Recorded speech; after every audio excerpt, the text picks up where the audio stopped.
everyone. Here we go again to another Ljubljana Talks. This time here live from IMEX 2024 in Frankfurt, and with us Anna Abdelnoor from ISla, and we're going to be talking a lot about sustainability, I guess. So, at what point did you say the meetings industry needs to be more sustainable? It was very recently. Oh. So 2019, I was working on a big exhibition for a big global tech company, and I was in charge of a graphics budget for £500,000, and it was all. I think I worked out that if I laid all the graphics flat on the floor, it would take me 45 minutes to walk all the way around the outside, and it was all going in the bin. And I just had a fundamental problem with that because it was insane. It was just, that's insane that it was all just going in the bin.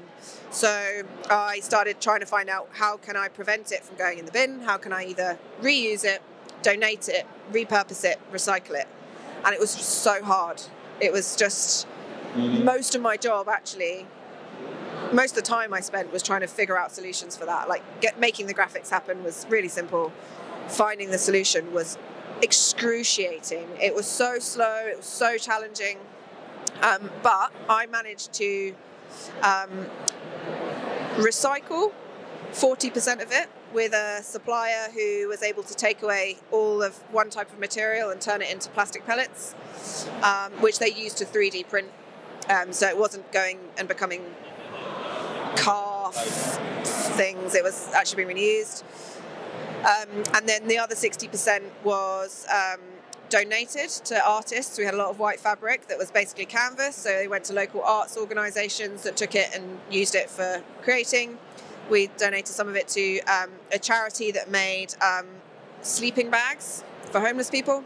And then we had a small amount that was donated to, can't remember the last place, but it was donated for reuse. But anyway, that was when I was like, there's a massive problem in the industry, and decided to do something about it. You already tell us a little bit about yourself, but I always start with that. So tell us a little bit more about yourself, Anna. So what is your career path and so on? We now know how you actually started with sustainable transformation, but tell us more about you. So I have a very random background. I spent 6 years teaching gymnastics, to children, and then I spent 6 years working in mental health. And then I finally was like, I've always wanted to do events. My family were like, events isn't a real career, you can't do events, etc., etc. And I said, no, I'm going to go and do events. So I went and quit my job and started working in a venue. And then I worked for a production company, getting lots of different work experience things. And I worked in events freelancing for about 6 years. And then I set up ISla. So I'm 4 years into ISla, so I've got another 2 years left. So ISla came to life because of your passion, because of your idea, because you are a believer. But what would you say to somebody who is coming to this trade show here actually, and who do not believe that climate change is happening, that this is a normal, natural cycle, that nothing is happening in the world, What will be your answer to such a person? I probably wouldn't try and convince them otherwise. Don't knock on a closed door. The information is out there, the facts are out there, the science is there, the feeling is there, the public sentiment is there, the physical experience is there. If you don't want to believe it, I'm not going to be the person to convince you otherwise. But there are so many more people that do believe it's happening, that are concerned that it's happening. There's a recent global study that suggests that more than about 80% of people personally care about climate change. That's so basically everybody. So for every person that wants to deny it or not act upon it, they're not my audience. They shouldn't be anybody's audience. They will fall behind. They're not powerful. There's no point. Talk to the people that can do something about it. If you could do anything, how would you change, let's say, the concept of a trade show that we have today to make it more sustainable? Oh, God, that's it's a big question. What would you do? I asked first. What would I do? It's very hard to say what I would do, and this is one of the things that we try and work on at ISLA, is that we don't really know the full impacts of a trade show. We don't really know the areas of an exhibition that A, have the most impact on climate and environment, and B, have the most that are most prevalent at an industry event. So we know that flying is bad, yes. We know that an exhibition like IMEX flies in tens of thousands of people from all over the world. Yes, there is a carbon footprint there. There are also other impacts like carpet, materials, lighting, energy, catering. There is the event transportation. There is so many different areas and so many different impacts that to say, oh, this is what I would do, would be just pulling something out of the air, just because. We don't have the data yet, you know? IMEX is doing an incredible job at measuring the carbon footprint of the exhibition, but they don't have all the data. You know, so they know that attendee travel is a huge area of impact, but what about everything else? And so I think for me, what I would change is to start getting visibility over the meetings and events industry's actual environmental carbon climate impact. And we're doing that at the moment. So we've built Trace, which is the measurement platform, carbon measurement platform, and Trace gives us that kind of data. So we can analyse that and see that an exhibition or a conference or a gala award dinner have completely different impacts. You know, your gala award dinner, the impact is your food, really and truly. An exhibition, your impact is your travel and your production materials. Congress will be your travel. An activation, an experiential event, it's often materials and energy and, you know, the consumption of single-use goods, those sorts of things. So I suppose I'd get everybody measuring, and I'd get everybody measuring well so that they can develop their individual strategies for reducing carbon. That's probably what I'd do. There isn't a one-stop fix. There's not some magic button that we can press and say that's the thing we're going to stop doing. Because if that's the case, we stop flying, we stop bringing people together, and the meetings and exhibition industry dies. Okay, fine, good for the planet. Cool. Then what? You know, it doesn't really solve the problem. We just talked before that, Jan, you said that America innovates, China copy, and Europe regulates. No? So now we have... He got that from LinkedIn. Yeah, of course, yeah. I don't know where... No, from Microsoft guy. Yeah, exactly. But in reality now, the ESRS standard is changing the European, I would say, model of measuring the carbon footprint. It's quite a serious story. 50,000 companies are obliged to measure. So do we really need to force companies to report properly? Is it in this human nature that we need to force somebody, like, I don't know, So there's been a 155% increase in ESG regulations over the last decade, so massive amount. Of around I think there's been 3,000 companies polled globally. This is from, I think it's World Impact Matter data. I can't quite remember the organization, but 3,000 companies across 65 countries. Only 60% of them are aligned with reporting standards at the moment. And the data has been shown that less than half of the reporting is actually useful for decision making. So the regulation is about creating consistency. It's about creating a framework and a groundwork. And so, you know, what I think people don't realise is that with something like CSRD, which is massive, like it's massive, and it's really, I mean, for regulation, I think it's pretty exciting, but is that it's not just EU companies, it's non-EU subsidiaries, and it's bigger organisations, anyone basically, pretty much anyone trading in the EU, you know, of any significance, is impacted by this. But it's also their supply chain. And I think that's the thing that's missing for SMEs. I think that's what's missing for a lot of businesses, is whilst they do not need to report at CSRD level, not for probably 5, 6, 7, 8 years, even though some SMEs are impacted, they have to supply data. They are going to have to supply data to those big brands, those big clients that are impacted. And that, I think, is something that is really important for people to understand, is that small companies aren't covered by the regulation, but they still need to do it if they want business. So yeah, we do still have to convince people to do it. If the big companies will insist that they need to do it, then they will do it. But the biggest problem is definitely free scope emissions. Scope 3, yeah. So how do you touch this problem actually with ISLA? What are you doing? How do you provide actually help to suppliers and those who needs to measure? Because I know that this is a big issue. Yeah, so ISLA has got a few different avenues in terms of providing support and assistance to people on their sustainability journey. One of those is our association arm, where we bring together network, community, best practice, resources, case studies, show and tell, those sorts of things, where we can connect people up to learn from each other and to learn best practice. We then deliver a lot of education content, but I think particularly with regards to Scope 3, we have Trace, which is the definitive carbon measurement platform for events. So it was recently independently reviewed actually and came up top, best carbon measurement platform. For a variety of different factors, including ease of use and kind of ability to engage your supply chain and full event measurement. That platform, we've developed a carbon measurement methodology for events. It covers pretty much every aspect of your event that is contributing emissions. So it looks at your energy from your venue, it looks at temporary energy, accommodation, event transport, staff travel, staff food, staff accommodation, delegate travel, food accommodation, production materials, graphics. It's looking at your entire impact. And that is all Scope 3 pretty much. I mean, there's some Scope 1 and 2. So it's built to capture your Scope 3 because an event is mostly Scope 3. And we've done it in terms of making it easier. We've basically created the collaboration functionality. So you invite your supply chain to supply data. So this isn't about you as an organizer individually contributing data. It's about saying, here you go, suppliers and my value chain and the partners that I work with, please provide this information.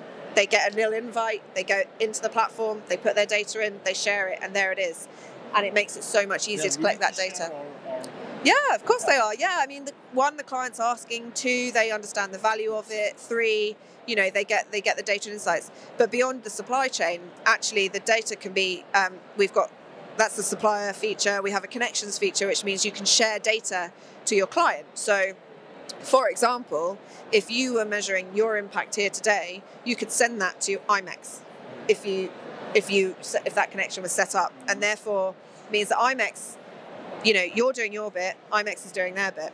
The idea of it is that you share data because we don't want to be duplicating necessarily. We want to make this easy and really get that visibility. Yeah. And that's how we get that Scope 3 footprint. I think that's a very good point. And, we are talking now about sustainability and about measurement and about creating that sustainable environment. But I think there's another topic to that, and that is regeneration. So where does sustainability kind of flow into regeneration? How do you perceive regeneration, and what are you doing about it? So we have at ISLA we have 3 horizons. So our first horizon is decarbonisation, our second horizon is regeneration, and our third horizon is funding. So in terms of where we are working, I mean, ISLA is 4 years old this year, so we're still very new organisations. Thank you. But we're still very young. But we have a 10-year strategy to take us to 2035. And so, that first horizon we're focusing on at the moment, which is about giving the industry the tools, the resources, the network and the education that they need to start making change. And Trace is a big part of that, and that really supports that decarbonisation information, the decarbonisation strategy and industry level that we need to work on. In terms of regeneration, that's our second horizon, and we're just starting to develop our strategy now. How do we measure biodiversity as an event industry? How do we think about our biodiversity impacts, and how do we therefore create an approach to addressing regeneration meaningfully? Because the difference, I think, between carbon and biodiversity is that carbon's pretty much the same everywhere, but biodiversity is regional, it's local. I mean, you can have microclimates, very small segments of where in 100 square miles you get a type of animal or a type of flora that's found nowhere else in the world. So the biodiversity regenerative approach that works in one place isn't necessarily actually going to work in another, and I think that's really complex. I think that's really difficult to navigate. So We're starting to think about that now. We've made some really good progress with decarbonisation. We've got a really great platform. We've got people using it. I mean, we're pretty confident we've got the biggest data set ever available on event carbon, and that's our next frontier that we're working towards. Anna, looking around and reading the PR messages from the organizers, we are obsessed with growth. All the PRs are about growth. We had more participants, more events, blah, blah, blah. Did we learn something during the Corona crisis? Because the Corona crisis gave us, I would say, a red light, that we need to stop a little bit and maybe rethink certain things. But we are back as it was before. And again, obsessed with growth. But there is a concept of degrowth, which is maybe even better. But I cannot feel it here, actually. What is your comment on that? What's my comment on that? It's a really difficult concept for people to wrap their head around. That's not true, and that's not fair. It's not so difficult. It's not a difficult concept for someone to wrap their head around. An organisation or a business, it's not a person. Like, it's not. It just isn't, and it has different thoughts and different priorities, and it's so organisation and business is so disconnected from humanity. So at an individual level, we all understand degrowth. We all understand, on a personal level, I would rather have a good quality of life where I have time to spend it with people I like, relaxing, eating good food, than to make more money. And I think for most people, that's the case. You need enough. But once you get beyond enough, you start being completely detached. So individually, we can totally get our heads behind degrowth. And the work we do at ISLA, like everybody engaged in it gets it, and they want it, they get it. But you suddenly start moving into business and into organisation, enterprise, and it's just, the priorities are different. The priorities are profit. And that always has been profit. And it's about extraction and about making a bottom line and ROI. And so you've suddenly got all these people who personally can understand it and conceptualize it, disconnected from that because the business ambition is growth. And so I think there's a big part about trying to connect people back into organizations. And that comes from leadership. I mean, ultimately, leaders need to not be afraid to drive change. I think a really great example of that is also Compass Group. So they're big global catering organization, essentially. And they have put net zero and regeneration at the absolute heart of their strategy. Everything that they do is laddering up to being a regenerative business, net zero, reducing their carbon emissions, decarbonising. And that's a leadership decision. And it absolutely has filtered through the entire organisation. Now, are they degrowing? Are they slowing their growth? I don't know. I don't know what their profit says. But at the same time, they're investing huge amounts of money into decarbonisation and regeneration. I mean, longer term, it will work out for them financially because they'll survive where others aren't. They'll make sure the industry survives. But this is really important what you are saying now. But coming to the last part of our conversation, the easiest way to be neutral and carbon zero is to buy actually, or what? Tell us more about it. And the last one from my side is, do we have time for small steps? As we hear here, actually, let's do small steps, that's enough. I don't believe so, but I want to hear your opinion. Offsetting is not the answer. We need to take carbon out of the atmosphere, yes. And buying credits, offset credits, I don't fundamentally believe that is a viable long-term solution. Do I believe in buying credits that ensure the restoration and protection of nature? Yes, that should be in addition to anything that you're doing. It shouldn't be in order to offset your negative emissions. Removal is a nascent industry. I mean, there is no dispute that we need to be drawing carbon down from the atmosphere. We absolutely need to be doing that. Therefore, removals are the solution for that. Because we also have to do that and decarbonise. So that's just my 2 cents on that. And your other question was about, can't remember now. No, actually, I want to ask about greenwashing because what you're doing. No, hang on a minute. That's another question. Go on. No, I'm teasing. Question. I'm teasing. Go on. No. What you're doing, you are advocating really a nice and honest transformation of the industry. This is what I believe you are doing, and that's great. But still, we have a lot of greenwashing around. So it's all over, actually, in our industry. How can we fight against that? Well, one, there's a lot of change coming in, a lot of regulation around how you communicate your credentials. I genuinely do not believe that most greenwashing is on purpose. Doesn't mean it's not greenwashing, but I don't think there are very few organizations, particularly in the events industry, that are actively greenwashing. They just don't know any better, don't know how to talk about it. Sustainability, environmentalism, practical activism within organizations, communicating about your sustainability credentials, taking action to decarbonize, to regenerate, to protect nature and biodiversity. That's an entire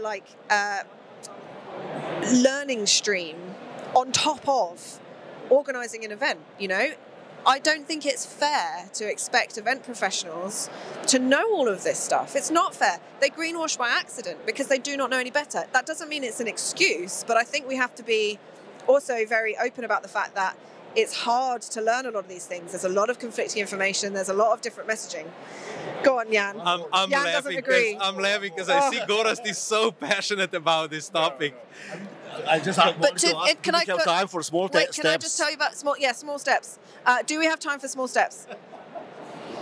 This is what I heard. The mountain is climbed one step at a time. So, I don't think we can rush ahead.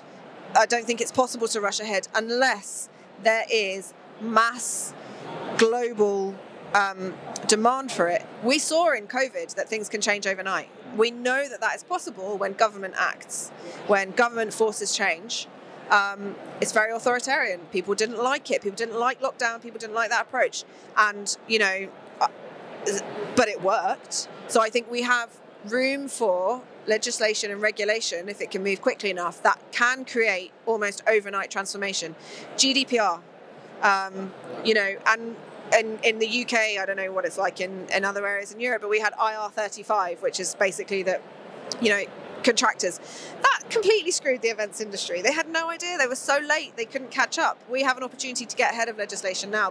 So I think it's both. I don't think it's one or the other. It's small steps because that's how humans move, but it's got to be some big change led from the top. And that doesn't have to mean government. I think it can mean the industry. We have opened a big can of worms here. I think. Let's keep going. Yeah, so, but we don't want to be too long because we gotta, a lot of times this kind of conversations are a teaser, so we can continue it on a different occasion. I do need to come to visit and have a very long podcast by the lake. There you go. You're always welcome to Ljubljana in Slovenia. Which is the most beautiful city. The most beautiful city. I've heard that it's the most beautiful city in the world, actually. Oh yeah, it is. We believe so. That's why we named these beautiful talks Ljubljana Talks. But I will finish off with a question on a positive note. Yeah. So, what is your favorite example of a positive change you've seen in the industry? Do you have an example that you would say they've done it this way and it worked, or something like that?